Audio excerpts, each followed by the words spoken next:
The Mazza, what is so wonderful about that place? The Mazza is my home. The Mazza is terrific. It is an innovator. A place like the Mazza is a great experience for kids to have. To describe Mazza Museum in one word, I would have to say magical. Their mission is the same as mine, you know. They tell the story behind the story. One of the most powerful things that the Mazza Museum has is the ability to communicate with children globally with this repository of amazing picture book art. Mazza is just not this little entity in Findlay, Ohio, but is becoming world known. They're doing some of the most important work in children's literature, bringing the message of children's literature to the general public, to teachers, to educators, to children. They can go there and see all this art on the wall, and it represents all these people all over the world, all over the country, who've made a career making art. I want kids to know that they can do it just like I could do it. I would like a young person to be able to go into the Mazza and realize that they can do anything, and that this world is filled with magic.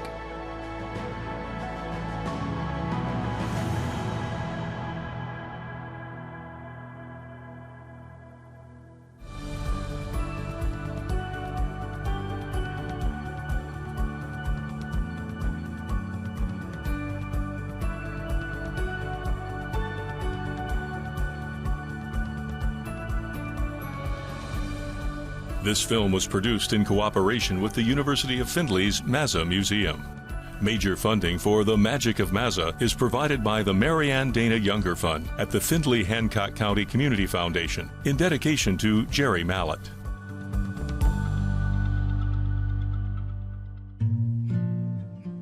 The mission of the Mazza Museum is to promote literacy and enrich the lives of all people, people of all ages, through the art found in picture books.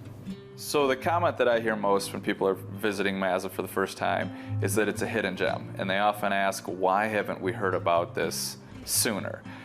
That was also my very first reaction to it.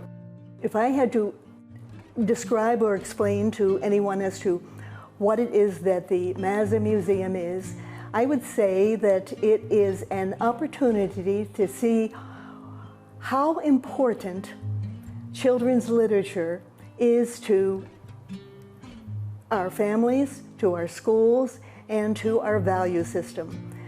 To me, Mazza is making available to the public a very personal experience to stand at the elbow of that artist, even though they are physically not standing next to you. If you're in front of their work, they're next to you. They are telling the story behind the story, really, you know? We're seeing one story in a book, but there's a story behind that, and those people have stories. Good story paired with good art. This place is one of the best in the world to find that. They're doing some of the most important work in children's literature, bringing the message of children's literature to the general public. Any child, any educator, any parent, any grandparent would be fascinated by the experience of a visit. When children come in here, we want this artwork to serve as a resource for them to recall comprehension, for them to be able to use it to help with their reading, to also then to spark interest, to pick up other books and to go to the library to find other resources that might be related to something that they saw here. The Mazza collection is doing something extremely important.